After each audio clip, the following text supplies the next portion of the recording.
Live जन सुलभ संवाद की इस कड़ी में मित्रों आप सभी का हार्दिक स्वागत है। आज हम लोग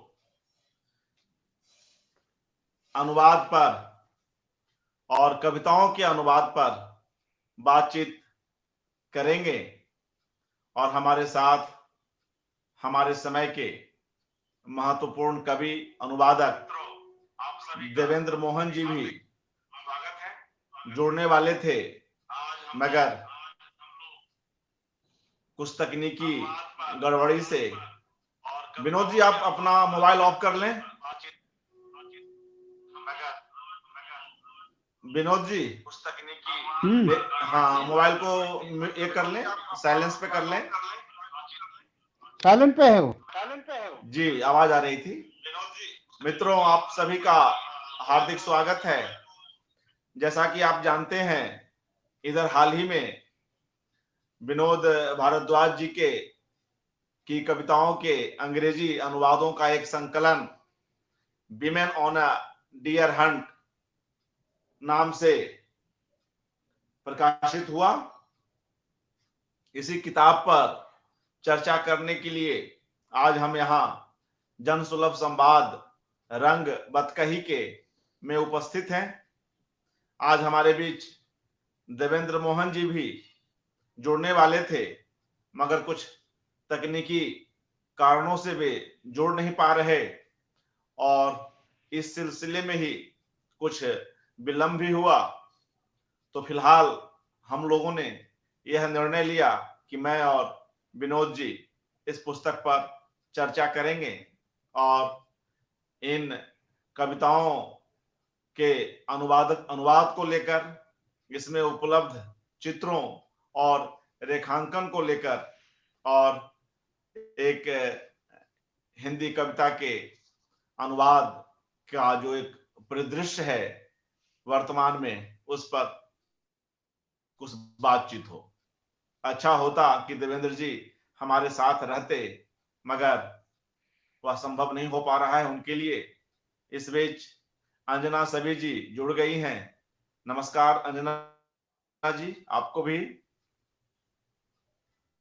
विनोद जी जैसा कि आप जानते हैं मित्रों, विनोद भारद्वाज एक साथ कविता, कहानी, कला समीक्षा, फिल्म निर्माण, फिल्म समीक्षा आदि विधाओं में जुड़े हुए हैं और आपने कविताएं भी काफी पहले से लिखनी शुरू की जो विभिन्न पत्र पत्रिकाओं में प्रकाशित हुई।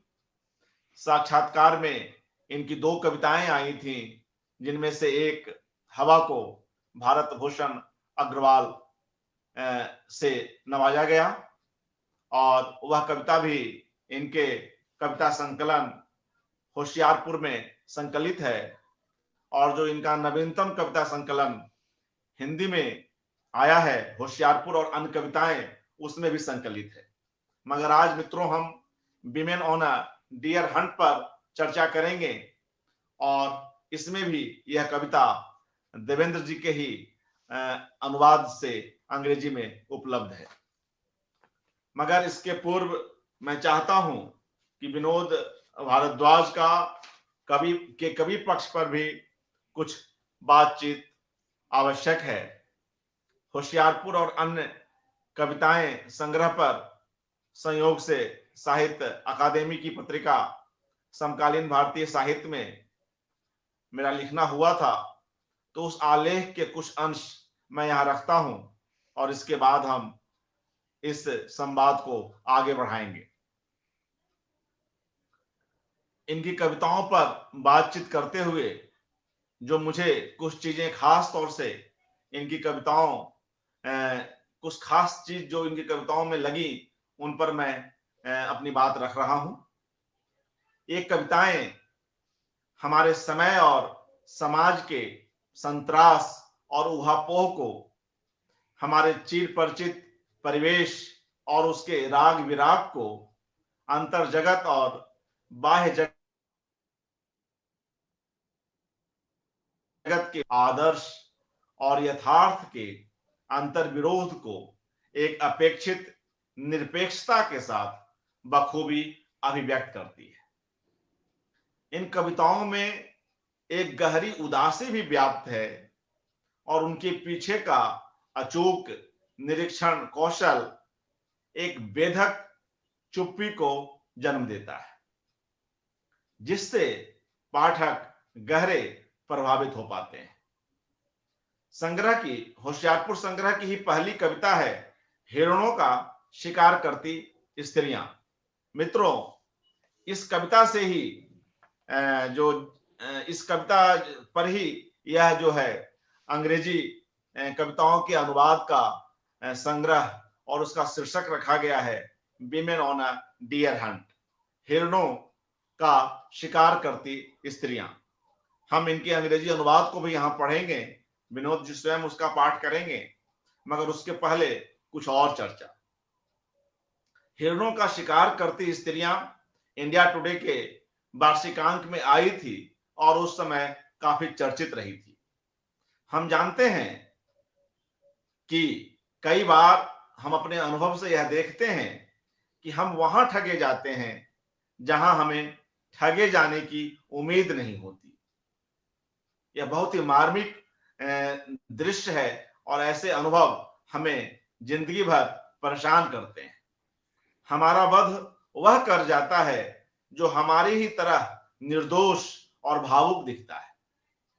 शिकारी स्त्रियों के आगे रुके रहने वाले और एक खास भ्रम विशेष में मारे जाने वाले हिरणों को लेकर लिखी इस कविता में कवि ने बड़ी ही खूबसूरती से उन तमाम भाव, निर्णय और कर्म को उकेरा है।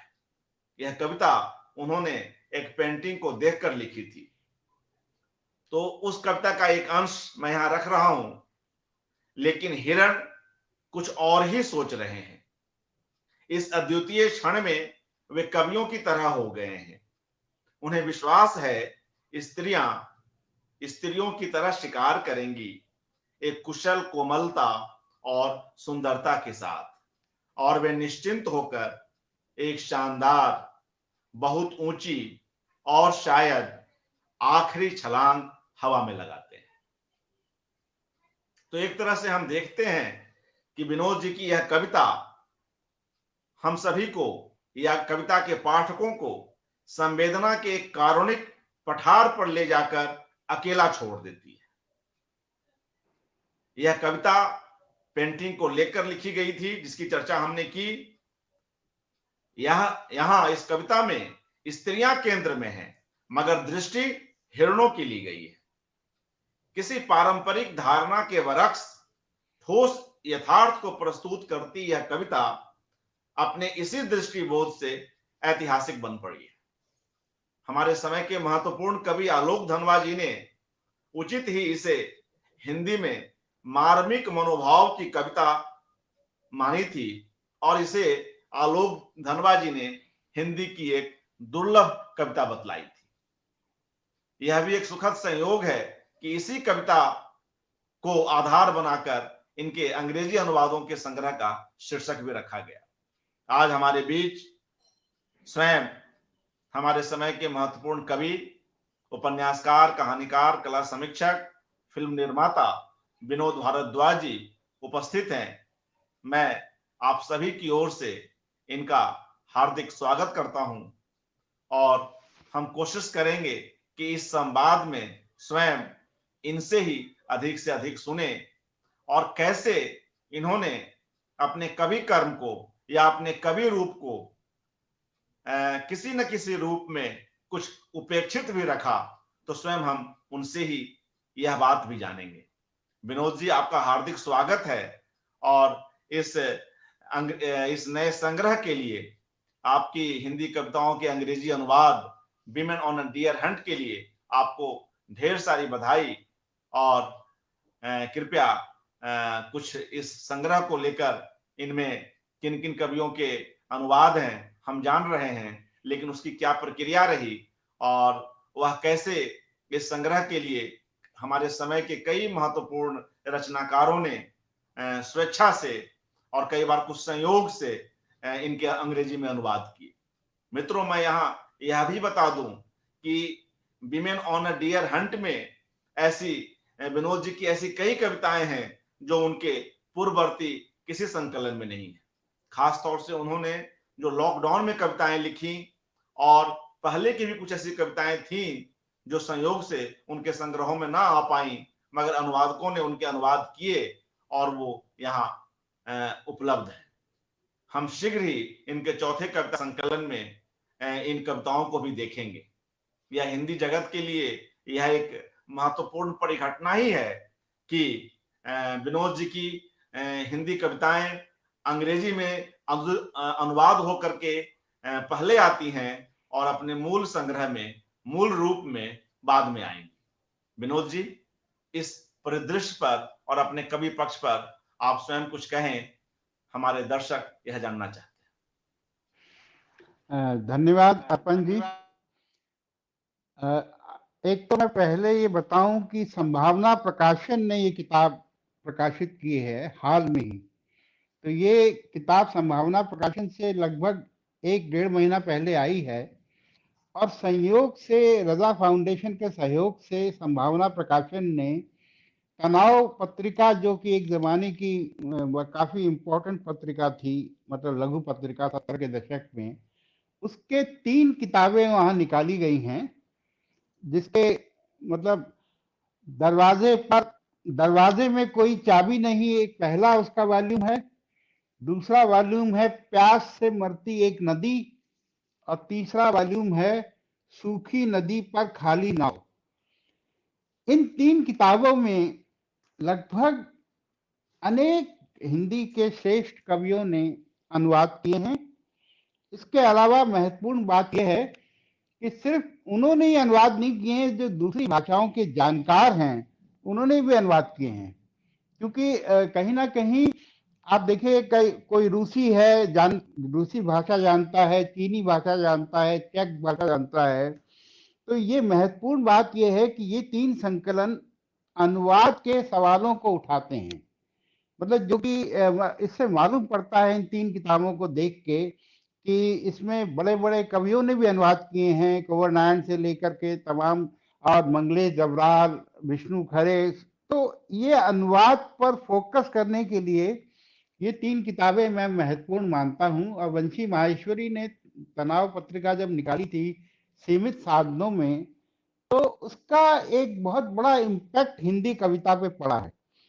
क्योंकि मैं आपको बताऊं कि जब मैं यूनिवर्सिटी में था, पढ़ता था लखनऊ विश्वविद्यालय में, तो मैंने पेंगुइन की जो मॉडर्न यूरोपियन पोइट सीरीज थी और फिर उनकी लैटिन अमेरिकन पोइट सीरीज, इन सबको मैंने उसको पढ़ के मैंने विश्व कविता को जाना।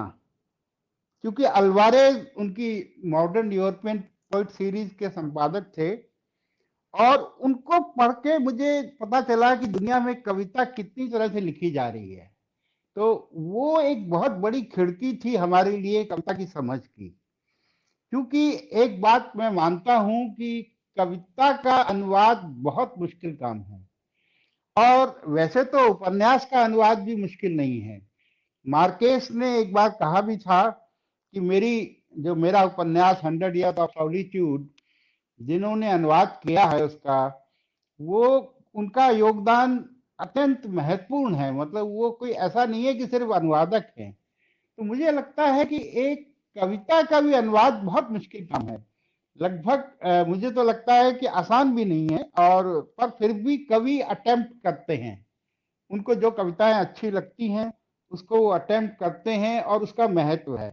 तो मुझे लगता है कि आज हमें मौका मिला है कि ये जैसे संकलन में आप समझिए कि जितने भी चर्चित आधुनिक कवि हैं उनके अच्छी क्वालिटी के अनुवाद मौजूद हैं। लेकिन कई बार ऐसा भी है कि भाषा का ज्ञान और उसके मतलब जो न्यूसांस बहुत मुश्किल होते हैं। तो एक बार मेरी कंवर नारायण जी, जिनसे कि मेरा बहुत ही आत्मीय संबंध था, उनके साथ मेरी बात हो रही थी। काफी पुरानी बात है, शायद 80 के दशक में। तो मैं उनसे कह रहा था कि कविताओं के अनुवाद बहुत मुश्किल हैं। क्योंकि मेरी कविता थी, एक लोटे को लेकर मैंने लिखी थी, इच्छा नाम से, जो मेरे संकलन में है। तो उसको धर्मवीर भारती को बहुत पसंद थी कविता, वो सर्वेश्वर जी को भी पसंद थी उसको। उस कविता ने काफी लोगों को प्रभावित किया। बच्चन जी ने अपने दशक की श्रेष्ठ कविताओं में उसको रखा, जो मुझे आश्चर्य हुआ था। तो वो कविता का अनुवाद मैंने कहा कुंवर जी से कि चूंकि लोटा कंसेप्ट ही नहीं है अंग्रेजी में, जो हमारे यहाँ जो लोटे का कंसेप्ट है वो अंग्रेजी में तो बिल्कुल नहीं है। तब उन्होंने मुझे एक, चूंकि कुंवर नारायण जी अंग्रेजी में लिखते थे, एक जमाने में वो अंग्रेजी में कविताएं भी लिखते थे और वो अंग्रेजी में एमए थे, तो उन्होंने कहा कि मैं कुछ तुम्हारी कविताओं के अनुवाद करता हूँ। तो मुझे बड़ा आश्चर्य हुआ, मुझे लगा कि शायद वो कह रहे हैं लेकिन करेंगे नहीं, क्योंकि भाई इतना बड़ा कवि, ज्ञानपीठ पुरस्कार विजेता जो कि बाद में बने वो, तो वो मेरी कविताओं के क्यों अनुवाद करेंगे, क्योंकि अनुवाद तो बड़ा मेहनत का काम है। लेकिन उससे पहले विष्णु खरे मेरी बहुत सी कविताओं के अनुवाद कर चुके थे और वो एक तरह की चुनौती, लेकिन विष्णु खरे को तो अनुवाद की चुनौती स्वीकार करने में आनंद आता था। लेकिन कुंवर नारायण जी ने मुझे चकित कर दिया जब उन्होंने मुझे 4 मेरी कविताओं के अनुवाद कर दिए। अभी अर्पण जी ने जिस कविता का जिक्र किया है, वो जो हिरणों का शिकार करती स्त्रियां, उसका अनुवाद कुंवर जी ने किया। और मेरी एक कविता एक जमाने में काफी उसको लेके बातें हुई थी, बहसें हुई थी, 3 वेश्याओं को लेके लिखी कविता थी, उसका भी अनुवाद उन्होंने किया। और लोटे वाली कविता का भी अनुवाद किया। उसमें उन्होंने एक टिप्पणी लिखी नीचे कि लोटे का क्या कंसेप्ट है, क्योंकि आप उसे टम्बलर नहीं कह सकते हैं ना, लोटा तो एक बिल्कुल अलग, उसकी दुनिया ही अलग है। तो वो जो उन्होंने मुझे 4 अनुवाद करके दिए और वो पाइनियर अखबार में लिटरेरी पेज पे छपे भी थे उन दिनों, तो मुझे बड़ा एक सुखद मतलब आश्चर्य हुआ कि उन्होंने एक अनुवाद भी किए और उसको क्या छापा भी गया। तो उसके विष्णु खरे तो देखिए हिंदी कविता के अनुवाद के लिए बहुत कोशिशें करते थे। मुझे याद है कि 80 के दशक के शुरू में उन्होंने एक किताब निकाली थी अपने पैसे से, यानी कि कोई उनको कहीं से फंडिंग नहीं थी। उन्होंने निराला से लेकर आज के कवियों की, मतलब हमारी पीढ़ी के कवियों के उसमें अनुवाद अंग्रेजी में किए थे। जैसे असद जैदी भी थे उसमें, उससे पहले के जो कवि थे देवपाले, उससे पहले के रघुवीर सहाय। तो वो संकलन उन्होंने अपने साधनों से छापा। उसकी प्रति मेरे पास आज भी सुरक्षित है और मैं चाहता हूं कि वो ऐसी किताबें अब सामने आए। बल्कि कॉपर कॉइन में सरबजीत गर्ता मुझसे कह रहे थे कि वो उस संकलन को, छोटा सा संकलन है लेकिन उसमें एक भूमिका भी है, तो वो उसको पुनः प्रकाशन की कोशिश करेंगे। तो उसमें उन्होंने हम सब लोगों की, क्योंकि विष्णु खरे अनुवाद की दुनिया से बहुत गहरे जुड़े हुए थे, मतलब वो आलोचक भी थे, कवि तो थे ही, फिर उन्होंने अनुवाद के क्षेत्र में काफी बड़ा काम किया है। उन्होंने बड़े बड़े, मतलब समझिए कि काले वाला जैसे है, मतलब कई ऐसी किताबों का अनुवाद किया है जो कि बहुत बड़ी किताबें हैं जिनका अनुवाद करने में सालों लग जाते हैं। तो विष्णु खरे जर्मन भाषा में उन्होंने हिंदी कविता के 2 संकलन तैयार करवाए थे। एक में लोठार लूथ से उनके साथ थे और उसका मैक्स फुलर भवन में 80 के दशक में विमोचन हुआ था। हम सब लोग, रघुवीर सहाय, त्रिलोचन, ये केदारनाथ सिंह, गिरधर राठी, प्रयाग शुक्ल, असद जैदी, सौमित्र मोहन, तो हम सब लोग, एक तस्वीर भी है उस ओकेजन की कि वो बड़ा अद्भुत तस्वीर है जिसमें त्रिलोचन जी और रघुवीर सहाय, केदार जी कुर्सियों में बैठे हैं और हम सब लोग पीछे खड़े हुए हैं। वो अनुवाद जो है जर्मन भाषा में हुआ था और उसे लोठार लूसे ने किया था, लेकिन विष्णु खरे की सहायता से। चयन वगैरह विष्णु खरे ने किया था। फिर उन्होंने, तो उसमें एक मेरी कविता जो कि मेरे पहले संग्रह में छपी थी, टाइप करने वाली, तो उस कविता का अनुवाद लोठार लुस्से ने वहां पढ़ा। तो मुझे उनकी जो रिसाइटेशन आज भी याद है, उसकी थोड़ी सी ध्वनियां हैं कि बहुत मुझे आश्चर्य हुआ कि चूंकि टाइप करने वाली कविता ऐसी थी जो कि आप समझ लीजिए कि वो दहेज पीड़ित एक लड़की के बारे में थी। मैं समझ नहीं पा रहा था कि इसे जर्मन किताब में उन्होंने चुना, तो उसको मतलब कोई कारण, क्योंकि थोड़े दिनों बाद वही कविता रूसी की एक किताब में छपी, साहित्य अकेडमी ने एक संकलन निकाला था। तो एक मेरे लिए ये बहुत बड़ी बात थी कि वो कविता इतनी भाषाओं में पसंद की जा रही है, उसको लोग उससे लिंक कर पा रहे हैं। क्योंकि वो एक ऐसी लड़की के बारे में थी जो अपने पूरे नौकरी में अन्याय, स्त्रियों के अन्याय के बारे में टाइप करती रही। लेकिन जब वो मर गई दहेज के उसमें आकर, तो उसकी कहानी कभी किसी ने टाइप नहीं की। उस कविता की अंतिम लाइन यही थी। लेकिन ये कविता ऐसी है जो एक तरह से यूनिवर्सल ट्रुथ भी था उसमें। मतलब अगर मान लीजिए दहेज नहीं भी जर्मनी में उस तरह से समस्या थी, लेकिन उसके पीछे एक कहानी तो एक दूसरी भी थी ना, कि एक व्यक्ति जो अन्याय के बारे में सबसे अधिक टाइप करता है, उसका उससे रियल रिलेशन नहीं बन पा रहा है। तो इस तरह से ये जो कविताओं के अनुवाद, जो विष्णु खरे तो बहुत जबरदस्त अनुवादक थे। वो कई बार तो एक बार साहित्य अकेडमी के दफ्तर में मेरी एक कविता हत्यारी लड़की, जो कि इमरजेंसी से जुड़ी हुई थी, उसको उन्होंने जो है बाकायदा मतलब मेरे सामने बैठ के अनुवाद कर दिया। और वो हाथ से लिखा हुआ उन्होंने मुझे, द किलर गर्ल, उन्होंने मुझे मेरे हाथ में थमा दिया सामने अनुवाद करके। और वो मेरे पास आज भी उनकी हस्तलिपि में वो अनुवाद है। तो इस तरह से मेरे ये अनुवाद काफी जगह जगह बिखरे हुए थे। तो ब्रिज शर्मा एक मेरे बहुत टाइम्स ऑफ इंडिया के कोलीग थे, 1973 से हम लोग दोस्त हैं। और उन्होंने उनको मेरी कविताओं के अनुवाद करने में बड़ा मजा आने लगा।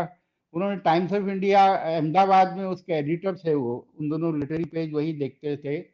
तो उन्होंने उसका लिटरेरी पेज में मेरी कविताओं के अनुवाद छापे अहमदाबाद के टाइम्स संस्करण में। तो इस तरह से मैंने देखा कि अंग्रेजी में मेरी इन सब अनुवादों की जगह जगह चीजें पड़ी हुई हैं फाइलों में। तो मुझे ये लगा कि इनको एक साथ करके छापा जाए, तो इसका एक कहीं ना कहीं असर होगा, क्योंकि लोग कम से कम एक जगह देख सकेंगे। उसके बाद हुआ ये कि अनामिका जी मुझे मिली एक बार किसी एक साहित्यिक आयोजन में। तो वो साहित्यिक आयोजन में मिली, तो मैं उनके, वो मेरे घर के पास ही रहती हैं और बहुत पुराना परिचय है। और मैं उनका बहुत आदर करता हूँ। मतलब वैसे तो मतलब आदर के अलावा एक तरह की मित्रता वाली उम्र भी है हम लोगों की। तो मैंने उनको ये कहा कि आप, ऐसा मेरी किताब आ रही है, तो उन्होंने कहा कि कुछ कविताओं का मैं भी अनुवाद करना चाहूंगी। तो मैंने उनको कविताएं व्हाट्सएप पे भेज दी, चार पांच, जो अनुवाद नहीं हुआ था। लेकिन मुझे आश्चर्य हुआ कि अनामिका जी ने अनुवाद फौरन कर दिया। क्योंकि ये मेरे लिए था कि मेरा, शायद उन्होंने कह दिया है लेकिन वो करेंगे नहीं। तो इस तरह से ये किताब तैयार हुई। तो देवेंद्र मोहन असल में, आप उनकी अब किताब आई है किस्सा गोई, तो बहुतों को मालूम पड़ा है कि वो कवि के रूप में लगभग अज्ञात थे। पर उनकी पावर आज समझ में आ रही है लोगों को, उन कविताओं की, उस तरह के नरेशन की। जैसे उन्होंने उसमें किस्सा गोई, एक तरह से देवेंद्र मोहन 70 के दशक में भी बहुत सक्रिय थे, अर्ली 60 के दशक के आखिरी दिनों में। और उन्होंने अपना पहला कविता संग्रह 70 की उम्र में संभावना प्रकाशन से ही छपवाया है। तो आज उन्हें हमारे साथ होना था बात करने के लिए, लेकिन ये सहयोग की बात है कि वो तकनीकी, चूंकि हम, जो उनकी पीढ़ी है या हमारी पीढ़ी है, वो तकनीकी अभी इतना ज्ञान नहीं है कि वो कई चीजों से जुड़ नहीं पा रहे थे। पर उनका मैं थोड़ा सा जिक्र करना चाहूंगा कि इस संग्रह में उन्होंने मेरी 10 एक कविताओं के अनुवाद किए हैं। और उन्होंने पहल, ज्ञानंजन की पहल के लिए एलन गिन्सबर्ग की कविता हाउल, हाउल का अनुवाद किया था, जो कि बहुत कठिन कविता है। और वो आज के आधुनिक समय की सबसे कंट्रोवर्शियल कविताओं में से एक है, क्योंकि 1955 में वो छपी थी। तो उसने अमेरिकन सिस्टम नकारथी का, वो जो एक तरह का विच हंटिंग थी, उसके खिलाफ एक एक बीट जनरेशन का वो एक तरह का मैनिफेस्टो है, वो कविता हाउल। और उस कविता के छपने के बाद जब वो किताब इंग्लैंड से अमेरिका आई थी, तो 1957 में उस किताब को जब्त कर लिया गया था, उस पर मुकदमा चला था। एक फिल्म भी बनी है हाउल के मुकदमे की, जो मैंने देखी हुई है। तो वो उस कविता का उन्होंने, बहुत मुश्किल कविता है अनुवाद के लिए वो, तो देवेंद्र मोहन जी ने उसका अनुवाद किया। और उन्होंने अनेक कविताओं के लेकिन वो हिंदी अंग्रेजी दोनों में लिखते हैं, तो उनको एक एडवांटेज है, वो अंग्रेजी से हिंदी में भी अनुवाद करते हैं और हिंदी से अंग्रेजी में भी करते हैं। तो उन्होंने मेरे कविताओं में से जो उन्हें अच्छी लगी, या जो जिनका अनुवाद नहीं हुआ था, तो उन्होंने फिर जब ये संकलन छपा, तो अंग्रेजी की कई जाने माने नामों को ये किताब भेजी। अपने आग्रह से उन्होंने कहा कि ये लोग हैं, उनके रिस्पांस वो मुझे अक्सर व्हाट्सएप पे भेजते रहे हैं। तो मुझे लगता है कि जैसे अंग्रेजी की दुनिया अभी हिंदी कविता से बहुत परिचित नहीं है, भारतीय अंग्रेजी की दुनिया। अब ठीक है, अरविंद मेहरोत्रा जैसे हमारे दोस्त, अरविंद मेहरोत्रा हम लोग को एक जमाने में हम लोग खूब मिलते थे, तो वो लोग तो ठीक है, वो हिंदी कविता से बहुत अच्छी तरह परिचित हैं। लेकिन जो दूसरी पीढ़ियां हैं जो अंग्रेजी में लिखती हैं, अंग्रेजी दां हैं जो, वो हिंदी कविता से बिल्कुल वाकिफ नहीं है। तो ये संकलन जो उनको मिला, तो उनको कुछ उनके जो प्रतिक्रियाएं मैंने देखी, तो उससे मुझे लगा कि एक तरह का मुझे थोड़ा संतोष हुआ कि कम से कम कोई बात कही जा रही है। और एक बार वैसे आपको ये भी बता दूं, कैलाश वाजपेयी ने बहुत पहले रूपा एंड कंपनी के लिए हिंदी कविता का एक संकलन तैयार किया था, और उसमें उन्होंने अनेक कवियों को लिया था, जिसमें मेरी भी कविताएं थी। और रूपा एंड कंपनी ने उस समय बाद में कुंवर नारायण जी की कविताओं का पूर्व नारायण द्वारा किया गया अनुवाद भी छापा है, बहुत अच्छी तरह से अंग्रेजी हिंदी दोनों वर्जन उसमें हैं। लेकिन इन सारे बड़े प्रकाशकों की समस्या यह है कि ये लोग कविता को, इनको लगता है वो बिकती नहीं, इसलिए पेंगुइन या हार्पर कॉलिंस, इन लोगों ने कविताओं की किताबें छापी हैं, लेकिन वो कविताएं जो हैं उनको लगता है कि जैसे सामने नहीं, उसको बहुत फोकस करते वो। तो ये एक, क्योंकि अब कविता तो कविता है ना, तो उसको मतलब कहीं ना कहीं पाठक तो मिलते ही है, लेकिन वो जो मुनाफे वाली जो उपन्यास में या दूसरे नॉन फिक्शन में मिलता है, वो जाहिर है कविता में नहीं मिलता है। इसीलिए मैंने अपने संकलन पे एक कोटेशन दिया है, जो मैं यहाँ पढ़ना चाहूंगा। छोटा सा कोटेशन है, ये रॉबर्ट ग्रेव्स का है, जो ब्रिटिश पोइट, नॉवलिस्ट और critic. There is no money in poetry, but there is no poetry in money either. तो ये लाइन जो है कविता की दुकान के बारे में है। क्या मतलब, ये जिंदगी में कविता के बिना हम रह भी नहीं सकते हैं, इसलिए ये मुझे बहुत इंपॉर्टेंट बात लगी। और मैंने एक और कोटेशन इस किताब में दिया है, जो इसके मेरे सोच को बताता है। In the very and, civilizations perish because they listen to their politicians and not to their poets। तो ये है, अगर आज मंगलेश डबराल को सुना जाता और मोदी जी को कम सुना जाता, तो शायद उसका असर ज्यादा होता। मतलब चूंकि सभ्यताएं जो हैं जिन लोगों को सुन रही हैं, वो समाज को कोई एक अच्छा रास्ता नहीं दे पा रही है। तो एक एक पोइट जो है, वो तो देखिए रघुवीर सहाय बहुत पहले ही इसको लिख चुके हैं कि कई चीजें आप पहले से देख लेते हैं, प्री कॉग्निशन जिसे कहते हैं। तो ये जो एक अनुवाद है, कम से कम मुझे लगता है कि इस दुनिया में आना बहुत कठिन काम है, क्योंकि पोइट्री का तो अनुवाद जब तक, असल में यहाँ ये भी एक विवाद है कि पोइट्री के अनुवाद में क्या दूसरे व्यक्ति को साथ में जोड़ा जाए। क्योंकि एक बार मेरी इटालियन अनुवादक हैं जिन्होंने कुंवर नारायण की आत्मजयी का नचिकेता नाम से अनुवाद किया था, बहुत अच्छा अनुवाद था ऐसा कहा जाता है, मैं तो इटालियन नहीं जानता हूँ। लेकिन वो एक कहीं ना कहीं समस्या आई थी, क्योंकि एक बार मेरी मारियोला जो उसके अनुवादक हैं, जो वेनिस यूनिवर्सिटी में वो प्रोफेसर थी, और उन्होंने एक बार मेरी उनसे, हम लोग रिमिनी एक शहर है इटली का, जो फेलिनी का शहर है, फिल्म मेकर फेलिनी का, तो मैं उनके साथ कार में उनके घर तक आ रहा था, लोवेरे एक जगह है वहां। रास्ते में हम लोग की बात हुई अनुवाद में, कवि, ओरिजिनल कवि का सहयोग की। वो उन दोनों मंगलेश जी की कविताओं पे अनुवाद कर रही थी। तो मैंने उनसे कहा कि आप क्यों नहीं मतलब मंगलेश जी के साथ एक संवाद बना के अनुवाद करती। कहीं ना कहीं एक कवि से अगर आप सलाह लेती रहे तो क्या बुरा है। तो वो इस बात पे इतना गुस्सा हो गई, इतना उनको उसका अर्थ ये लगा कि जैसे वो सक्षम अनुवादक नहीं है। लेकिन मेरा मानना है कि एक पोइट का जब आप अनुवाद कर रहे हैं, अगर वो पोइट उपलब्ध है, आपसे उसका संवाद है, तो उसकी हेल्प लेने में कोई हर्ज नहीं। देखिए, उसका मैं आपको उदाहरण दूंगा एक, वो है मैला आंचल का। मैला आंचल का इतालवी में अनुवाद हुआ है। और उसका अनुवाद मेरी मित्र ने किया है, चिचिलिया, जो कि वहाँ वो भी पढ़ाती थी वेनिस विश्वविद्यालय में और भारतीय सिनेमा की बहुत बड़ी जानकार हैं। तो चिचिलिया जी ने वो जो अनुवाद किया है, मुझे इटालियन, एक मेरे जो इटालियन के विशेषज्ञ हैं वो ये कह रहे थे कि इटली में इतालवी भाषा में मैला शब्द कहीं है ही नहीं। उसका जो उन्हें अनुवाद किया उसका अर्थ है गंदा आंचल। तो अब आप देखिए, गंदा आंचल और मैला आंचल दोनों में बहुत बड़ा फर्क है। आप उसे गंदा आंचल कहते हैं तो उसका अर्थ कई दूसरे होते हैं, मैला आंचल कहते हैं दूसरे होते हैं। तो मेरा ये कहना है अर्पण जी, आप भी इस पर विचार करें कि अनुवाद कठिन है, जरूरी है, लेकिन उसमें कहीं ना कहीं अड़चनें बहुत हैं।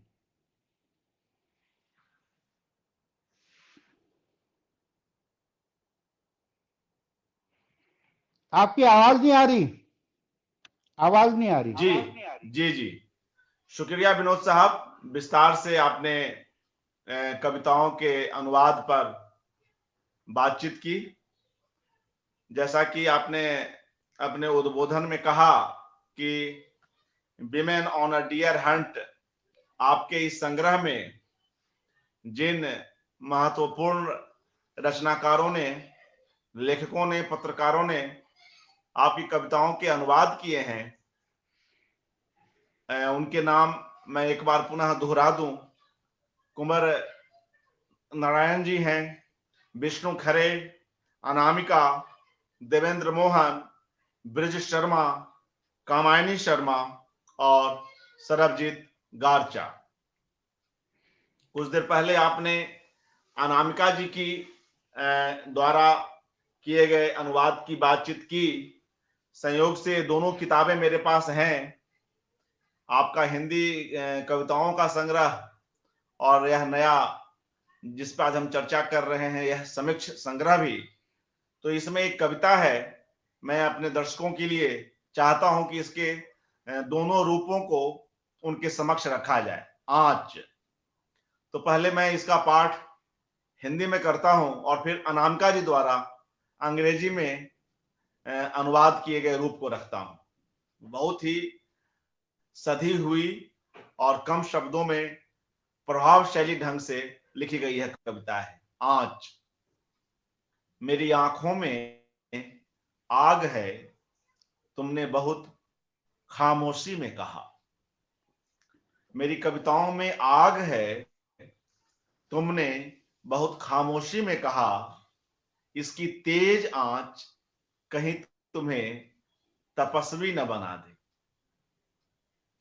एक खूबसूरत सी खामोशी में तुमने कहा, मेरी आंखों में ढेर सारी सच्चाइयां हैं, तुम अपनी आंखों से तो वे चमक जाएंगे। बहुत ही महत्वपूर्ण पंक्तियां हैं विनोद जी। तुम अपनी आंखों से ताकत का नशा और झूठ के पर्दे उतारो तो वे चमक जाएंगे। ये कविता जब लिखी गई तब और आज भी समान रूप से प्रासंगिक है। और जब हमारा यह समय अहम और झूठ, फरेब, धोखाधड़ी, दिखावे आदि की गिरफ्त में है, ऐसे में यह कविता अपने तई काफी कुछ कहती है।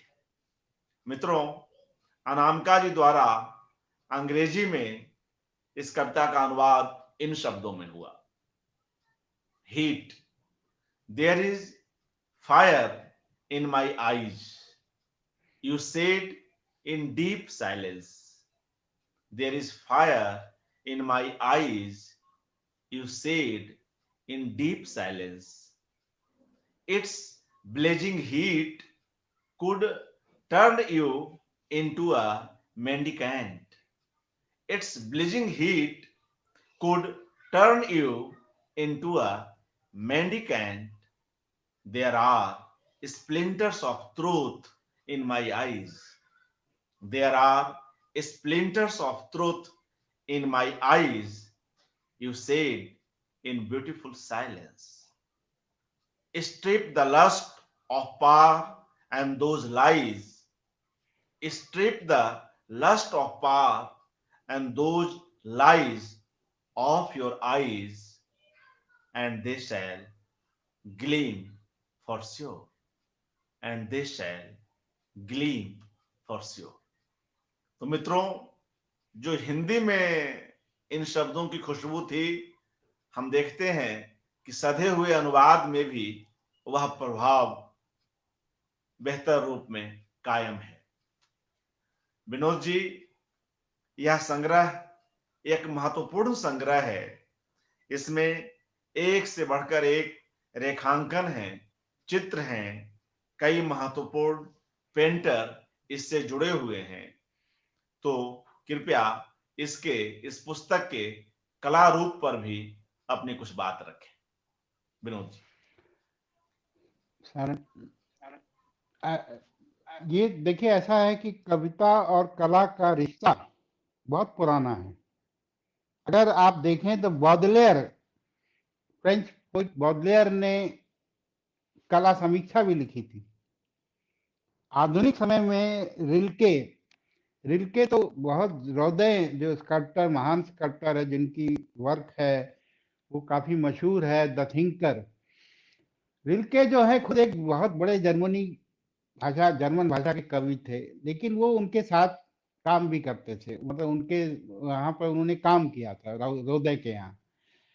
एपोलिनेयर का पिकासो से बहुत गहरा रिश्ता था। आप देखें तो क्यूबिज्म के साथ कई कवि जुड़े हुए थे, सरेलिज्म के साथ बहुत से कवि जुड़े हुए थे। जैसे आंद्रे ब्रेतो अगर कविता लिख रहे हैं तो डाली पेंटिंग बना रहे हैं, लेकिन इसी तरह से बहुत से चित्रकारों ने कविताएं भी लिखी हैं। आप ये देखिए, पिकासो ने कविताएं लिखी हैं, पाउल क्ले ने कविताएं लिखी हैं, भारत में सूजा ने कविताएं लिखी हैं, युवा बाद के चित्रकारों में जय झरोटिया बाकायदा कविता लिखते रहे हैं, और हुसैन ने कविताएं लिखी हैं। मतलब पोइट्री में पेंटर भी आना चाहता है। ये मैंने नोट किया कि आधुनिक समय में हर जो भी हो, अच्छे अच्छे मैंने देखे कला से जुड़े हुए लोग हैं, जो मतलब जिबिग्न्यू हर्बर्ट जो पोलिश महान कवि हैं, उन्होंने कला पे लिखा है।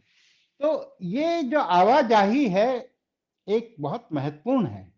अभी भी कई आर्ट क्रिटिक हिंदुस्तान के, वो आप देखेंगे कि कहीं ना कहीं वो पोइट्री भी लिखते हैं या पोइट आर्ट क्रिटिक भी हैं, मतलब एक तरह का। तो चूंकि मैं एक जमाने में स्टूडेंट डे से ही ऐसी पत्रिका से जुड़ा था, आरंभ से, जिसमें कि हमारे सहयोगी थे नरेश सक्सेना और जयकृष्ण एक बहुत परिचित नाम थे ग्राफिक कला में। और ग्राफिक कला लघु पत्रिकाओं में बहुत महत्वपूर्ण होती है। उसमें वो पेंटिंग से अलग होती है, उसमें रिप्रोडक्शन की वैल्यू होती है। तो हम लोगों ने जो कवर छापे थे आरंभ के, वो कोई समझ नहीं पा रहा था कि ये कैसे छप रहे हैं, ये इतने कलर कैसे छाप पा रहे हैं, लिनो कट से वो छपते थे। तो उस जमाने से आरंभ में हम लोगों ने बहुत बड़े बड़े चित्रकारों के ड्राइंग्स दिए थे। वो एक नई परंपरा थी। हिंदी की लघु पत्रिकाएं उन दिनों ऐसा बहुत कम करती थी। एक भाव समर्थ थे जो कि हर पत्रिका को अपने आर्ट वर्क भेजते रहते थे। वो एक बिल्कुल अलग इतिहास है उनका। अदरवाइज इतने साधन भी नहीं थे लोगों के पास, क्योंकि जयकृष्ण अग्रवाल वहां पर आर्ट्स कॉलेज के लखनऊ में ग्राफिक डिपार्टमेंट के हेड थे, तो वो हमें जो सहयोग देते थे उससे वो हम लोग ऐसा कर पाए। बाद में जब मैं दिल्ली आ गया और कला की दुनिया से गहरा एक तरह से जुड़ाव हो गया, तो हुसैन, सूजा, स्वामीनाथन, इन सब से हम लोग का जब संवाद शुरू हुआ, काफी मित्रता भी हो जाती थी। उन दोनों मित्रता आसान थी इन लोगों से, बड़े चित्रकारों से। तो वो लोग सब कविता से जुड़े हुए थे। स्वामीनाथन ने तो 1979 में एक कविता संग्रह छापा था, जो कि मतलब सर्वेश्वर जी की मतलब 51वीं जन्म तिथि को लेकर था। उनके जन्मदिन को मनाने के लिए उन्होंने 12 कविताएं, उसको मंजीत बाबा ने उसका कवर बनाया था सिल्क स्क्रीन से, स्वामी की एक इमेज को लेकर पेंटिंग की। तो वो एक एक रिश्ता आप देखेंगे, चाहे फ्रांस हो चाहे लैटिन अमेरिका हो। आप देखिए मलारमे ने कितने अपने पोइम्स में कवर उनकी किताबों के पोइट्री के साथ अच्छे बड़े बड़े महान चित्रकारों के रेखांकन हैं। तो ये परंपरा हर भाषा में रही है, मुझे लगता है कि बंगला में भी है, मलयालम में भी है। तो उस परंपरा को ध्यान में रखकर, क्योंकि एक बार सूजा से मेरी 84 की बात है, मैं उनसे मिलने गया और मैंने ऐसे चर्चा की, मैंने उनकी कुछ कविताओं के हिंदी में अनुवाद किए थे, तो वो बड़े खुश थे इस बात से कि ये हिंदी में अनुवाद हुए हैं। तो उन्होंने मुझसे कहा कि मैंने कहा कि एक किताब मैं सोच रहा हूँ ऐसे निकालूं जिसमें आपकी ड्राइंग भी छाप सकूं। तो उन्होंने मुझे बहुत सी ड्राइंग दी कि आप इसको इस्तेमाल कर सकते हैं। तो वो, अब चूंकि हिंदी का प्रकाशक तो ऐसी किताबें छापने को आसानी से तैयार उन दिनों नहीं होता था, क्योंकि इसके लिए खर्चा ज्यादा है, कविता की किताब वैसे ही नहीं बिकती है, ऐसा कहते थे। तो वो जो ड्राइंग्स उन्होंने दी थी उनमें से 2 ड्राइंग मैंने इस किताब में भी ली हैं, और वो अद्भुत ड्राइंग्स हैं। उसमें सूजा की जो लाइंस हैं, आप मतलब समझे, आश्चर्य होगा कि वो इतनी बिना, अब ये जैसे ड्राइंग है, इसमें आप थोड़ा सा देख पाएंगे तो एक आपको झलक मिलेगी कि ये किताब जो है, जैसे ये चमेली जी, जो चमेली रामचंद्रन का वाटर कलर है, जो कि अद्भुत उनके वाटर कलर हैं, जो कि अपने आप में पोइट्री हैं वो, अगर आप उनको ध्यान से देखें। तो इसमें युवा कलाकारों का भी काम मैंने लिया है, जैसे ये शाइन शिवन है, बिल्कुल युवा कलाकार हैं और अच्छे युवा कलाकार हैं, फणीनाथ चतुर्वेदी हैं। तो इस तरह के कहीं ना कहीं मुझे एक लगता है कि रामचंद्र, अच्छा जोगेंद्र चौधरी तो खुद पोइट्री से जुड़े हुए हैं, ये उनका पोइट्री से लगाव मैं जानता हूँ, क्योंकि कई बार उनसे मुलाकात होती रही है। तो ये एक तरह का संकलन मेरा ट्रिब्यूट भी है, एक तो उन वरिष्ठ कवियों के लिए जिन्होंने एक यंगर पोइट की कविताओं का अनुवाद किया, विष्णु करे, कुंवर नारायण इस सूची में आते हैं। और दूसरा ये है कि उन चित्रकारों ने जो कि कला कविता के रिश्ते को पहचानते हैं। तो मैंने ये प्लान बनाई कि मैं ऐसी किताब में, क्योंकि लॉकडाउन में मैं बहुत कुछ, एक तरह से लॉकडाउन की दुनिया ने बहुत कुछ मेरा बदल दिया। मैं अपने घर में नहीं रह रहा था, मैं अपने भाई के साथ था, मेरे पास मेरी लाइब्रेरी नहीं थी। तो मैंने यादनामा लिखा एक तो लॉकडाउन में, रोज अपने टेलीफोन पे टाइप कर करके मोबाइल पे, जो कि मेरे लिए बड़ी चुनौती थी। और ये किताब के मैंने फिर इसीलिए इसमें बहुत सी कविताओं के अनुवाद जो कि अभी हिंदी संकलन में नहीं है, वो लॉकडाउन में लिखी गई कविताओं के अनुवाद इसमें हैं, क्योंकि वो उस समय मेरे मित्र ब्रिज शर्मा ने और देवेंद्र मोहन ने उन कविताओं के समय समय पर अनुवाद किए। तो इसलिए वो अब मेरे चौथा संकलन जो कि इस साल आएगा कभी सितंबर अक्टूबर में, तो उसके अनुवाद जो है मतलब पहले छप गए हैं इस किताब में। लेकिन चूंकि मुझे मालूम है कि दूसरी ऐसी कोई किताब शायद ही बना पाऊं मैं, तो मैंने उनको इसमें दिया है। तो बेसिकली ये मेरा चित्रकला को जो मेरा रिश्ता है बहुत गहरा है, और मैं पोइट्री और पेंटिंग की जो समान धारा है, और हम लोगों ने एक बहुत पहले, एक आरंभ से पहले भी एक लघु पत्रिका निकाली थी उन्मेष नाम से। उसमें कृष्णायन कक्कड़ जो कि लखनऊ के चित्रकार भी थे, बुद्धिजीवी थे, लेखक थे, उन्होंने एक छोटी सी टिप्पणी लिखी थी कला और कविता के अंतर संबंधों की। मैं कभी उस टिप्पणी को फेसबुक पे लगाऊंगा, उसको कॉपी करके, ताकि लोग समझ सके कि 1966 में भी एक छोटी पत्रिका में इन संबंधों पर काफी, उन्होंने बल्कि आंद्रे ब्रेतों की एक कविता का अनुवाद भी किया था हमारे लिए, आरंभ में जो छपा था। तो ये दुनियाएं हैं जो कि जिनको कि आज सबके सामने लाना जरूरी है, क्योंकि अब हम लोग कोई अमर तो है नहीं, ये सारी चीजें छोड़ के जाना अगली पीढ़ी के लिए जरूरी होता है। तो इसलिए बेसिकली मैंने इस संकलन को ये सोच करके तैयार किया। हाँ अर्पण जी, अब आप कुछ और हो तो पूछिए।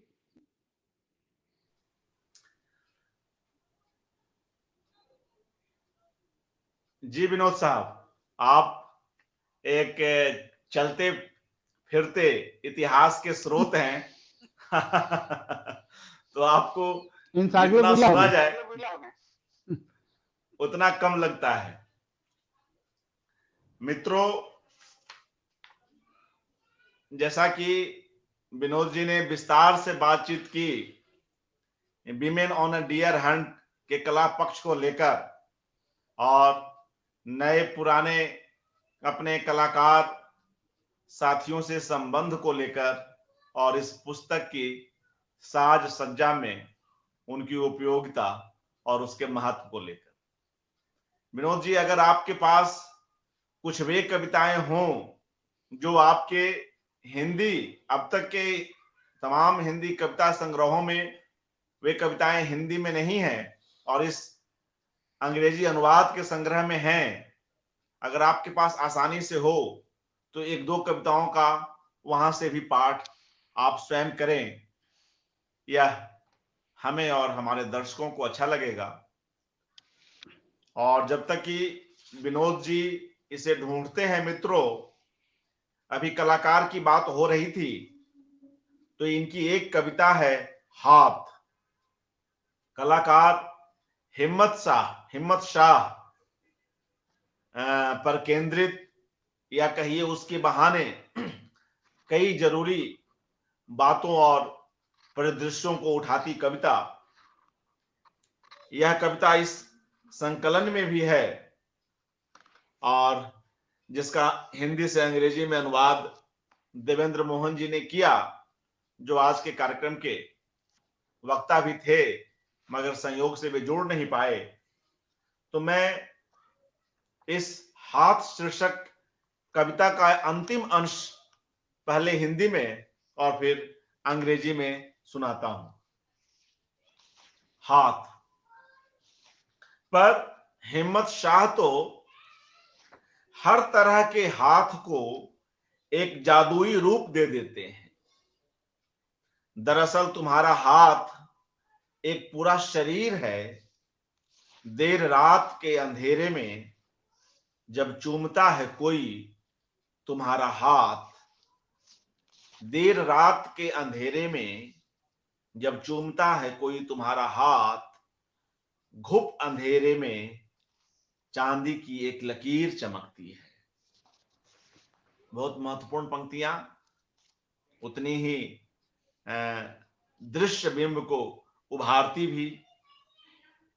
इसको अंग्रेजी में देवेंद्र मोहन अनुवाद करते हुए लिखते हैं, बट हिम्मत Shah can give a magical shape to all types of hands. Actually, your hand by itself is a full body, for when at late nights someone kisses it, a silver streak runs through the deep darkness. A silver streak runs through the deep darkness. आप देख रहे हैं कि हिंदी और अंग्रेजी दोनों ही रूपों में बिल्कुल समुचित रूप में संप्रेषणीय होती ये पंक्तियां कविता की उपलब्धि है, अनुवाद की उपलब्धि है और कवि और अनुवादक दोनों के कर्म को के प्रति हमारे संतोष को भी जाहिर करती है।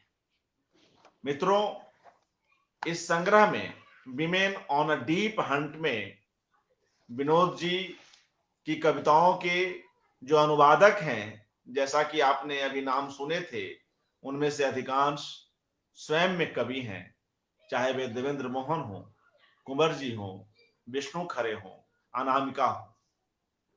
तो इसलिए भी ये अनुवाद बेहतरीन हो पाए हैं और इनमें दोनों ही सौंदर्य, जो स्रोत भाषा के सौंदर्य हो सकते हैं और जो लक्ष्य भाषा जो यहाँ अंग्रेजी है उसकी जो जरूरत है, उन दोनों का ध्यान रखा गया है। और शायद ये अनुवाद इसलिए भी बेहतरीन हो पाए हैं कि स्वयं इन्हें हमारे देश के कुछ चुनिंदा और महत्वपूर्ण कवियों ने किए। विनोद जी, अगर वो कविताएं मिल गई हो तो कृपया उनका पाठ करें, जो अब तक आपके किसी भी कविता संग्रह में नहीं है, और वे सीधे और पहले पहल इन अंग्रेजी अनुवादों में ही पाठकों के समक्ष हैं। हालांकि इनमें से कई ऐसी कविताएं हैं, जैसा कि आपने चर्चा की, जो आपने फेसबुक पर लगाई थी, और वहां से आपके पुराने अनुवादक मित्र ब्रिज शर्मा जी ने भी लेकर स्वेच्छा से अनुवाद किए। लेकिन हमारे दर्शकों के लिए यह अच्छा रहेगा कि उन कविताओं पे कुछ चर्चा हो जाए, उनका कुछ स्वयं कवि की आवाज में पाठ हो जाए।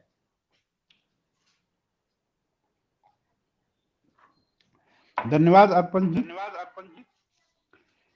अब ऐसा है कि मैं एक कविता जो कि मैंने लॉकडाउन में लिखी थी, उसका मूल हिंदी तो यहाँ नहीं मौजूद है मेरे सामने, लेकिन अंग्रेजी में वो है। चूंकि हम लोग इस संघर्ष की बात कर रहे हैं, ये एक हमारी मित्र का एक तस्वीर मैंने देखी फेसबुक पे, जो कि मास्क पहने हुए थी। तो मुझे उसको तस्वीर को देख के मोनालिसा की इमेज की याद आई। तो ये कविता, इसके साथ जो ड्राइंग है, ये फणींद्रनाथ चतुर्वेदी की है, और इसमें भी एक मास्क की फीलिंग है, जबकि ये उन्होंने पहले बनाई थी, ये उन्होंने लॉकडाउन में नहीं बनाई थी। ये उस तस्वीर को देखने के बाद मैंने एक कविता लिखी, मोनालिसा 2020, जिसका अंग्रेजी अनुवाद ब्रिज शर्मा ने किया। और ये फेसबुक पे पहले हमने ली थी, इसका हिंदी वर्जन भी आया था। आलोक धनवा ने उस पर बहुत अच्छी टिप्पणी की थी कि ये अभिव्यक्ति की आजादी को रोकने के बारे में कविता है। तो मतलब मोनालिसा को, उसको मुंह को बंद कर दिया गया है, उसकी मुस्कान को बंद कर दिया गया है। तो अंग्रेजी में मैं कोशिश करता हूं कि पूरी पढ़ डालूं। Whether a woman's secret lies in her hair, her eyes, or her smile, that is not my concern. I turned my back on all the male chauvinist poets a long while ago, Leonardo. This mask has certainly deprived me of my smile. Those crowding around me have been hidden themselves away. Years ago, there were no curbs on these people. They could approach me, they would speak to me, I would know something of their dark secrets. Some of the women would become my friends. But one day, even they were placed at a distance from me. A circle was drawn with a strong rope. This red line was not for me, it was for my admirers. Do you really believe, Leonardo, that I needed to take rest or sink into a well of loneliness? These hapless souls have put a beautiful mask even on me. Are they afraid? This pandemic will were pushed at a distance, my mysterious smile. No, don't be afraid. Come to me. If you touch me, the alarm bells will go off. But do come close to me, very close. I need you most today in this dreadful solitude of Louvre. तो ये जिक्र इसमें Louvre का है, Mona Lisa को भी, क्योंकि आजकल देखना हो तो काफी डिस्टेंस से देख सकते हैं, लेकिन वो लॉकडाउन की स्थिति में वो बहुत जुड़ती है। इसीलिए इस कविता के कई स्तर हैं, कई मीनिंग हैं। एक में एक और कविता छोटी है, बहुत बड़ी नहीं है, उसको इसलिए पढ़ना चाह रहा हूं कि उसका अनुवाद सरबजीत गचा ने किया है, जो अंग्रेजी में भी लिखते हैं। वो अंग्रेजी के बड़े जाने माने कवि हैं, हिंदी में भी लिखते हैं, और वो एक प्रकाशक भी हैं जो कविता की किताबों के लिए बहुत मशहूर हैं, कॉपर कॉइन। वो अंग्रेजी में उनके अनुवाद, इस अनुवाद को जब उन्होंने फेसबुक में लगाया था तो अंग्रेजी कवियों ने काफी प्रतिक्रिया दी थी। तो इससे लगता है कि आप हिंदी की दुनिया को अंग्रेजी में पहुंचाने का एक तरीका है, अगर अनुवाद अच्छे किए जाएं। तो ये है the return, a women speaks. ये है dedicated for Palak. I always come back, don't think me lost, but then I think, has this world really turned into a place worth coming back to? Should I quietly go back again into the solid solitude of that snow? That poet, he has been frantically beating the door to no avail and blabbering in bewilderment. Give me at least one listener. I have some secret ways to change the world. Why do I always come back, believing that a mere mask is enough to protect yourself from the world? Looking at me, a clown is waving widely. Why is he so delightful to see me? Delighted to see me? He doesn't know that all jokers and madcap poets have been counted as unsuitable citizens. A lovely child in a blue cap waves, seeing me approach. He has filled with a rare fervor, like always I come back. तो ये एक poet अगर अनुवाद करता है जो अंग्रेजी में भी लिखता है तो जाहिर है कि वो अपने ज्यादा अपने ढंग से उसे इंटरप्रेट कर सकता है। आखिर में मैं जैसे कि कुंवर जी की कविताएं क्योंकि मैं पढ़ना चाहता हूँ लेकिन वो लंबी है जिसको हरिणों का शिकार करती स्त्रियां और उसका एक हिस्सा अर्पण जी पढ़ भी चुके हैं। लेकिन एक आखिर में मैं टाइपिस्ट कविता जो कि मेरी बड़ी पुरानी कविता है जिसके बारे में मैंने अभी जिक्र किया उसको पढ़ना चाहूंगा। विष्णु खरे का ये अनुवाद है और ये शायद मेरी जो शुरू की कविताओं के अनुवाद हुए थे उनमें से एक था और जैसा मैंने बताया कि जर्मन और रूसी में भी अनुवाद हुए इसके बाद में। The typist, she only typed with diligence, neatly, accurately, ensuring that the spellings were always correct. Often, what she typed was about injustice, about the situation of women in society.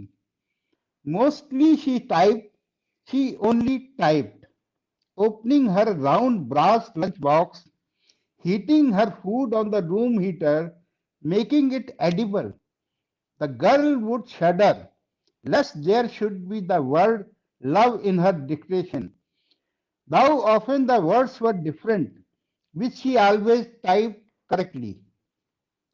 For 10 days she was on oxygen in the hospital, muttering something about a careless man, whispering plus minus into her old mother sat crying before everyone present. Nobody ever typed the story of the girl. तो वो मतलब विष्णु खरे मैं समझता हूँ कि उन्होंने तो आखिरी दिनों में वो मुक्ति बोध की कविताओं का अनुवाद कर रहे थे रजा फाउंडेशन के लिए, शायद 30-35 कविताओं का अनुवाद कर पाए थे। तो उनका जाना एक बहुत बड़ा लॉस है और उन्होंने हिंदी कविता को जगह जगह दूर दूर पहुंचाने में काफी काम किया था और मैं उनका आभारी हूं कि उन्होंने मेरी एक नहीं 9-10 कविताओं के अनुवाद किए और जो इस संकलन में हैं। तो एक तरह से यही कह सकता हूँ, मुझे लगता है कि हिंदी के बहुत से अच्छे कवियों के अंग्रेजी अनुवाद संकलन अच्छे आने चाहिए क्योंकि कैलाश वाजपेयी का वो संकलन बहुत पहले आया था और अब वो डेटेड हो गया है। तो वैसे कुंवर जी की कविताओं का चूंकि अनुवाद अपूर्व खुद करते हैं आजकल, तो उनका एक संकलन अभी आने भी वाला है, एक और नया संकलन। तो मुझे लगता है कि ये चीजें जो हैं, अशोक वाजपेयी का एक हार्पर कॉलिंस से आया था कविता संग्रह अंग्रेजी में, तो इस तरह से एक दूसरा दरवाजा खुलता है और जिसे हमें खोलना चाहिए क्योंकि मुझे लगता है कि मैं शायद भाग्यशाली हूं कि मेरे कुछ मित्र मेरी कविता का अनुवाद लिखते ही कर देते हैं क्योंकि आमतौर पे कई बार आपको कहना पड़ता है। कई बार तो ब्रिज शर्मा तो मेरे ऐसे दोस्त हैं कि मैं उपन्यास लिख रहा था, चैप्टर लिखता था, वो मेरा चैप्टर का अनुवाद करके भेज देते थे।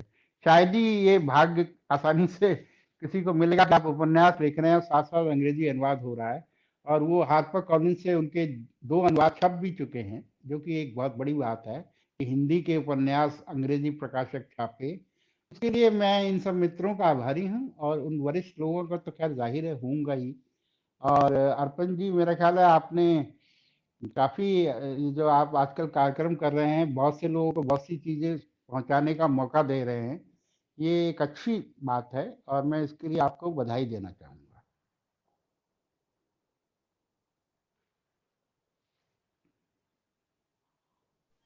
शुक्रिया विनोद जी। बस जनसुलभ पुस्तकालय की ओर से एक छोटी सी कोशिश साहित्य को आसान माध्यम से लोगों तक पहुंचाने की, उनकी सुविधा के अनुसार उनकी सुविधा की जगह पर, उनके अपने वांछित समय पर, ताकि वे कहीं भी देख सकें और एक जागरूकता लाने की कोशिश और कहीं ना कहीं कुछ पोक करने का एक अभ्यास कि जिसमें वे इन्हें सुनते हुए साहित्य की जो दुनिया है, जो उसका टेक्स्ट है, जो उसका पाठ है, उससे जुड़े। मित्रों, विनोद जी के इस अंग्रेजी कविता संग्रह women on a deer hunt के बहाने हमने उनके कवि पक्ष पर चर्चा की और एक कार्यक्रम में सारी बातें समेट पाना संभव नहीं है। और विनोद जी चाहे स्वयं अपने कवि रूप को जितना उपेक्षित रखें, मगर उनकी कविताएं लगातार लेखकों, पाठकों, आलोचकों तक पहुंचती रही। और जैसा कि आपने इस चर्चा में भी सुना कि कई अनुवाद यूं ही तत्क्षण ही हुए और संयोग से हुए और स्वयं अनुवादक की अपनी पहल से भी हुए। जब हम विनोद भारद्वाज की कविता की दुनिया से गुजरते हैं तो पाते हैं कि वे कविता लेखन के पारंपरिक या कहें चिर परिचित शिल्प को कुछ तोड़ते हैं। यह उनके कवि की एक बड़ी खासियत है। वे अपने ढंग से अपनी कविताएं लिखते हैं। लोटा जैसी कविताएं इसका उदाहरण है। उनकी कविताओं में एक तरफ बतकही का मजा है तो दूसरी तरफ कई लैंडस्केप से चित्रण भी हमें दिखते हैं। वे दृश्यों का चित्रण करते हैं और वह चित्रण ही अपने आप में काव्य परक हो उठता है। यह एक रेखांकित करने वाली बात है। तो इस तरह अनायास रूप से चित्रण को कविता बना देने की ताकत विनोद के कवि का एक खास गुण है।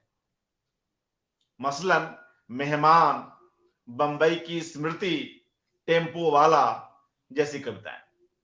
टेम्पो वाला कविता का अंग्रेजी अनुवाद इस संग्रह में भी उपलब्ध है, आप पढ़ सकते हैं। इसी तरह स्मृति, स्वप्न, इच्छा आदि के संगोपन से जो ये कविताएं लिखते हैं वे भी हमारा ध्यान खास तौर से अपनी ओर खींचती है। नक्शा एक इनकी कविता है जो एक इस कसौटी पर काफी खरी उतरती है। अभी आपने टाइप करने वाली लड़की का अंग्रेजी अनुवाद सुनाया।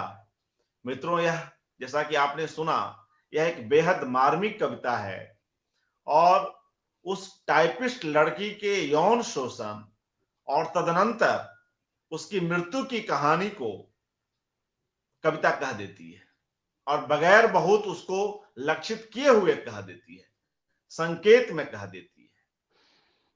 तो इस तरह से इनकी कविता में जो मौन है वह प्रखर होकर सामने आता है और पाठक के पास जो ऐसी कविताओं के भीतर की जो पीड़ा है वह गहरे पहुंच पाती है। उनके यहां उदासी के ऐसे कई गीत ली हुई कविताएं हैं। हालांकि प्यार पर भी और प्यार के सतरंगी सपनों पर भी उन्होंने कई कविताएं लिखी हैं। तो मुझे लगता है विनोद जी कि हम लोग अब इस बातचीत को यहां समाप्त कर सकते हैं और कई ऐसी कविताएं हैं जिस पर और चर्चा हो सकती हैं, जिनका यहां पाठ भी हो सकता है। आपने रजा के रेखांकन जो women on a deer hunt में हैं उसकी चर्चा की। आपने रजा के रंग शीर्षक से रजा नहीं, सूजा, एक लंबी सूजा हाँ सॉरी जी सूजा के रेखांकन की चर्चा की। एक दूसरे चित्रकार रजा, उन पर भी आपने कविताएं लिखी हैं। कई मैंने कलाकारों कविता पर लिखी थी। रजा के रंग मेरी एक कविता है। जी जी बिल्कुल, तो मैं उसी की बात कर रहा हूं। तो रजा के रंग की कविता का अंतिम हिस्सा मैं यहाँ आप मित्रों के लिए सुनाता हुआ चलता हूं। वे इस कविता में रजा के रंग में लिखते हैं, कविता लंबी है, उसका अंतिम अंश सुना रहा हूं। ए रंग बचाएंगे इस दुनिया को, लंदन में टेट गैलरी में मार्क रोथको की तस्वीरों के बीच मैं प्रार्थना में झुका हूं। लंदन में टेट गैलरी में मार्क रोथको की तस्वीरों के बीच मैं प्रार्थना में झुका हूं।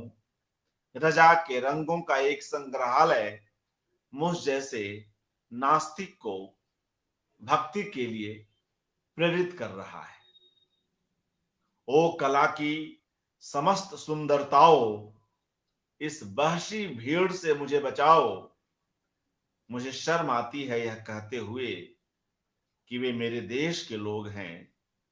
तुम मुझे रंगों के और करीब लाओ, तुम मुझे रंगों के और करीब लाओ।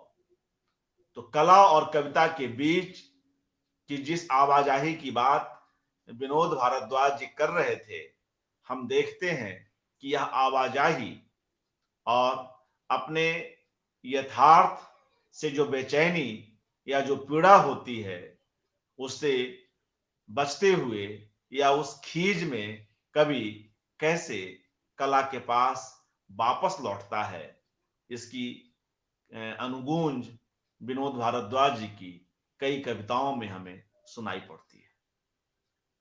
विनोद भारद्वाज जी, आपने जन सुलभ संवाद के लिए समय निकाला और इस किताब पर और कविता के अनुवाद के परिदृश्य पर कुछ खास तौर से बातचीत उभर कर आ सकी, इसके लिए आपका हार्दिक धन्यवाद। और चलते चलते अगर कोई और बात आप कहना चाहें तो कृपया कहें। बस मैं वो, चूंकि टेट टेट गैलरी में मार्क रॉस्को का जिक्र आया है। देखिए, मार्क रॉस्को एक अमेरिकी चित्रकार, जो कि मतलब उनके वो साइलेंस, और जैसे आप प्रेयर रूम में बैठ जाते हैं, वो टेट गैलरी में उनके, मैंने एक ऐसे रूम में गया जहां पर कि मतलब चारों तरफ उनके कैनवस लगे हुए थे, और आप चुपचाप जाके वहां बैठ जाइए।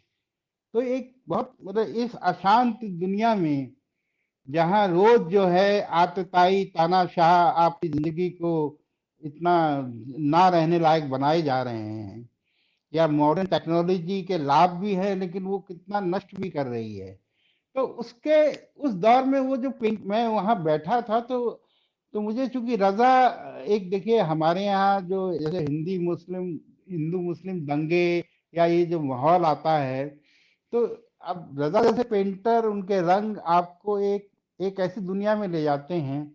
अब उनका शताब्दी वर्ष भी आजकल चल रहा है, और अगले साल उनकी 100 साल का आयोजन होंगे।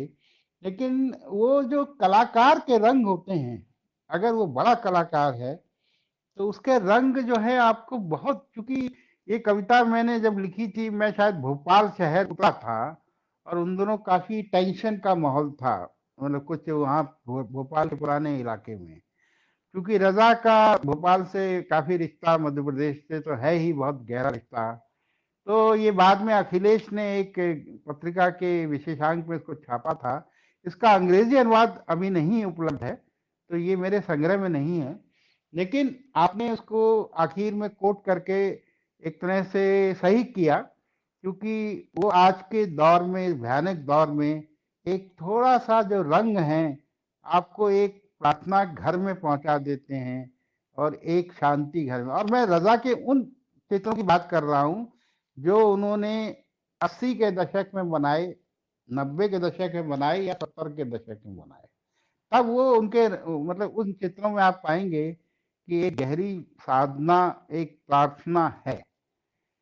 और सूजा तो खैर एक अलग दुनिया के कलाकार थे। तो अब चूंकि मेरी कविता कला से जुड़ी हुई है, और वो कहीं ना कहीं कला उसमें, मेरी कविता तो सिनेमा से बहुत जुड़ी हुई है।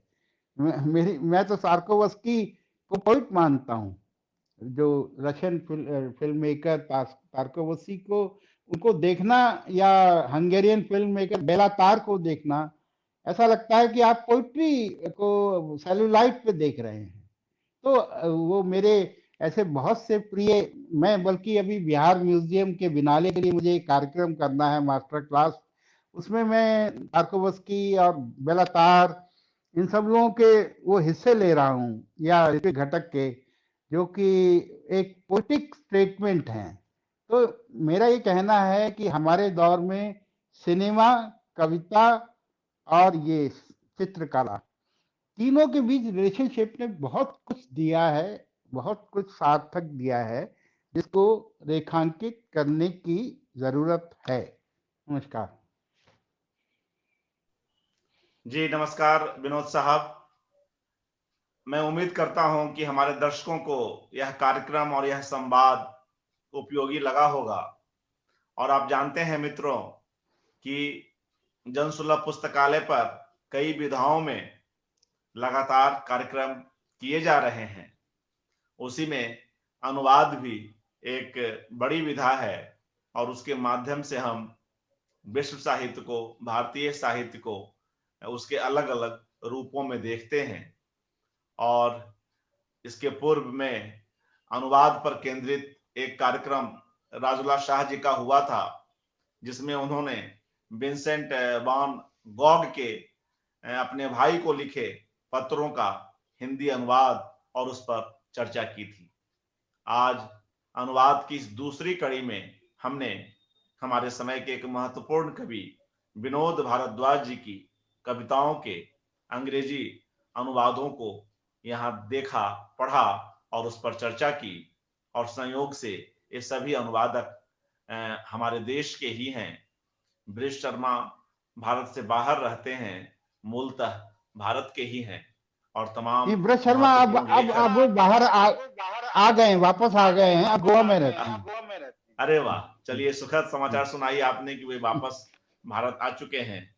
तो यह एक महत्वपूर्ण चर्चा रही विनोद साहब, और आपने इसके लिए समय निकाला, आपका हार्दिक आभार। और इस बीच हमारे जो दर्शक, जो साथी, जो लेखक जुड़े रहे, उनका धन्यवाद, आभार। और जो लोग बाद में सुनेंगे उनकी भी प्रतिक्रियाओं की हमें प्रतीक्षा रहेगी। शुक्रिया, आभार।